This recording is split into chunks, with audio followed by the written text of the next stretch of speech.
Assalamualaikum warahmatullahi wabarakatuh. Selamat pagi anak-anak. Semoga kalian selalu dalam lindungan Allah Subhanahu wa taala. Pada pertemuan kali ini kita akan mempelajari materi tentang lembaga sosial, yaitu tentang pengertian lembaga sosial dan norma masyarakat. Namun, sebelum kita memulai pembelajaran pada pagi hari ini, marilah kita berdoa terlebih dahulu menurut agama dan kepercayaan masing-masing. Berdoa disilahkan. Cukup, terima kasih. Sebelum kalian mengikuti pembelajaran pada hari ini, jangan lupa untuk mengisi presensi terlebih dahulu yang ada pada Google Classroom. Dan marilah kita mulai pembelajaran pada hari ini. Yang pertama adalah pengertian lembaga sosial. Lembaga adalah orang yang berfungsi dalam kehidupan masyarakat. Lembaga sosial adalah keseluruhan dari sistem norma yang terbentuk berdasarkan tujuan dan fungsi tertentu dalam masyarakat. Dapat juga dikatakan bahwa lembaga sosial merupakan himpunan norma-norma yang berhubungan dengan kebutuhan pokok dalam masyarakat. Terbentuknya lembaga sosial berawal dari kebutuhan masyarakat akan keteraturan kehidupan bersama. Lembaga sosial terbentuk dari norma-norma yang dianggap penting dalam hidup bermasyarakat. Terbentuknya lembaga sosial berawal dari individu sebagai makhluk sosial tidak mampu untuk hidup sendiri, melainkan saling membutuhkan sehingga timbul aturan-aturan yang disebut norma kemasyarakatan. Selanjutnya adalah norma masyarakat. Norma adalah petunjuk yang berisi perintah maupun larangan yang ditetapkan berdasarkan kesepakatan bersama dan bermaksud untuk mengatur setiap perilaku manusia di dalam masyarakat guna mencapai ketertiban dan kedamaian. Norma merupakan aturan atau kaidah pedoman tingkah laku. Norma memberitahu apakah perilaku kita benar atau salah. Pada awalnya, norma-norma tersebut terbentuk secara tidak sengaja berdasarkan kebutuhan manusia.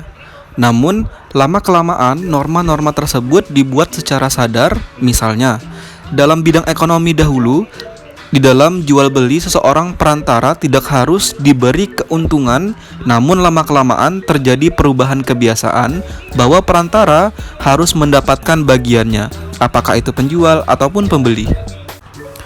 Syarat norma menjadi lembaga sosial. Keberadaan lembaga sosial selalu melekat pada setiap masyarakat. Hal ini disebabkan karena setiap masyarakat pasti memiliki kebutuhan pokok. Agar keteraturan hidup bersama dapat terwujud, maka dirumuskan norma-norma dalam masyarakat sebagai pedoman tingkah laku. Sejumlah norma kemudian disebut lembaga sosial. Tidak semua norma atau aturan yang ada di masyarakat disebut lembaga sosial. Karena untuk menjadi lembaga sosial, sekumpulan norma mengalami proses panjang. Sistem norma atau aturan yang dapat dikategorikan sebagai lembaga sosial harus memiliki syarat-syarat sebagai berikut.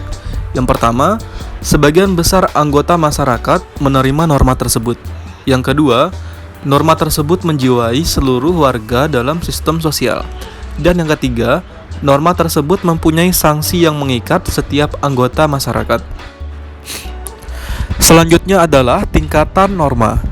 Ada 4 tingkatan norma-norma yang berlaku dalam masyarakat. Yang pertama adalah cara atau usage, yaitu norma yang menunjuk pada bentuk perbuatan individu dalam masyarakat dan mempunyai kekuatan yang lemah. Pelanggaran terhadap cara akan mendapat celaan atau cemoohan. Contoh, cara makan dengan berdecak. Yang kedua adalah kebiasaan atau folkways, yaitu perbuatan yang diulang-ulang dalam bentuk yang sama. Karena banyak orang yang menyukai perbuatan tersebut, maka daya ikat lebih tinggi dibandingkan cara. Orang akan menyalahkan bila melanggar kebiasaan. Contoh, kebiasaan memberi salam kepada orang yang lebih tua. Yang ketiga adalah tata kelakuan atau mores, yaitu kebiasaan yang diterima sebagai norma pengatur. Tata kelakuan di satu pihak memaksakan suatu perbuatan, namun di pihak lain merupakan larangan sehingga secara langsung menjadi alat bagi anggota masyarakat untuk menyesuaikan perbuatannya dengan tata kelakuan tersebut. Contoh, orang yang mencuri akan mendapat hukuman penjara. Yang keempat adalah adat istiadat atau custom, yaitu tata kelakuan yang berintegrasi secara kuat dengan pola perilaku masyarakat. Pelanggaran terhadap adat istiadat akan dikarenakan sanksi adat, contoh pembagian warisan, upacara kematian, dan upacara perkawinan. Jenis-jenis norma. Berdasarkan resmi tidaknya norma dibagi menjadi dua. Yang pertama, norma resmi atau formal, yaitu patokan yang dirumuskan dan diwajibkan dengan jelas dan tegas oleh yang berwenang kepada semua warga masyarakat, contoh norma hukum. Yang kedua adalah norma tidak resmi atau non-formal, yaitu norma yang dirumuskan secara tidak jelas dan pelaksanaannya tidak diwajibkan. Berdasarkan daya ikat, ada 5 jenis norma. Yang pertama, norma hukum, yaitu peraturan hidup yang didasarkan pada peraturan-peraturan yang dibuat pemerintah. Yang kedua, norma agama, yaitu peraturan hidup yang didasarkan pada segala sesuatu yang diajarkan oleh agama. Norma agama berisi perintah yang harus dijalankan dan larangan yang harus dijauhi. Yang ketiga, norma kesopanan, yaitu peraturan hidup yang berasal dari masyarakat yang berisikan tata cara bertingkah laku dalam kehidupan bermasyarakat. Contohnya, bicara harus sopan dan jangan meludah di sembarang tempat. Yang keempat, norma kelaziman, yaitu peraturan yang didasarkan atas kebiasaan masyarakat.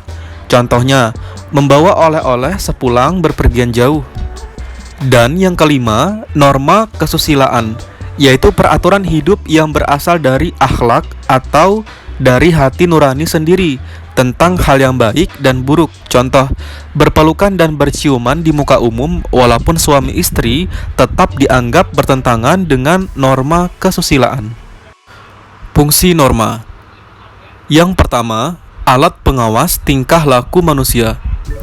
Yang kedua, mengatur kehidupan manusia agar dapat hidup tertib dan damai. Yang ketiga, menentukan status sosial dari seseorang individu dalam kelompoknya. Yang keempat, mengarahkan cara berpikir dan bertindak yang ideal dalam kehidupan masyarakat. Dan yang terakhir, sebagai alat solidaritas atau setia kawan di kalangan anggota kelompok dalam masyarakat. Nah, anak-anak, pada hari ini kita sudah mempelajari materi tentang pengertian lembaga sosial dan norma masyarakat. Video ini dapat kalian ulang-ulang di rumah untuk pembelajaran kalian.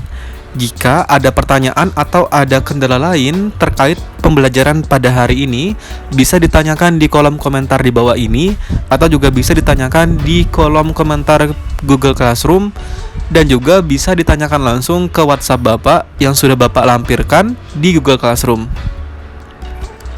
Jangan lupa untuk mengerjakan tugas yang sudah Bapak lampirkan di Google Classroom. Dan bagi yang belum presensi, jangan lupa untuk presensi terlebih dahulu. Serta Bapak ingatkan juga, jangan lupa untuk mengucapkan terima kasih kepada kedua orang tua kalian ataupun keluarga kalian yang sudah membantu dan membimbing kalian selama pembelajaran daring ini. Sekian pertemuan kita pada kali ini. Marilah kita tutup pertemuan kita pada kali ini dengan berdoa menurut agama dan kepercayaan masing-masing. Berdoa disilahkan. Cukup, terima kasih. Assalamualaikum warahmatullahi wabarakatuh.